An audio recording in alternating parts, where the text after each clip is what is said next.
There is this thing that has been disturbing me about the church that I want us to talk about it.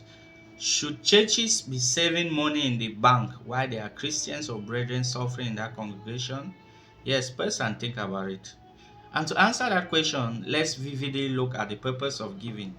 Looking at the almighty Malachi 3:1, where everyone is forced to tithe, we see God talking through Prophet Malachi, bring the whole tithe to my storehouse so that there should be food in my house. And looking about the early Christians under the leadership of the apostles, we discover one thing, that they had one heart, one mind. They were not selfish. They shared everything that they had with one another.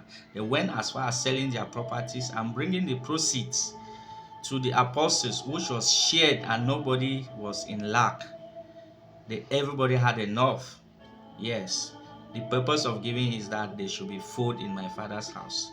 But it is sad today that if you attend most of our Christian meetings, you discover that the financial aspect is more focused on how much money has increased in the bank.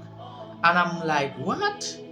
Are we missing a mark here? I know you tell me there are projects that the church has to carry out, especially building amphitheaters and so on. No. Let's look at the life of Jesus Christ. He did ministry for 3.5 years. He built no amphitheater. He built no big church. He was focused on teaching and building the people. And the Bible even says, you are the temple of God. The church is community of believers and not the building. I'm not against building. The building should not be the priorities here. And if you even look at the life of the early apostles, they were not focused on building churches. Building people was the main focus. So I think it's high time we repent and come back to the truth. Let's focus on building cells and not building buildings. Let's focus on the human projects and not material projects. Yes, there should be money for the projects of the gospel. I'm not refusing.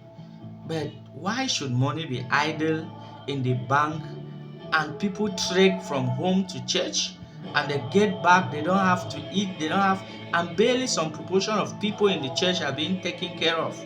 No. I think the church has to repent on this so that the love of God should be shared equally among everyone.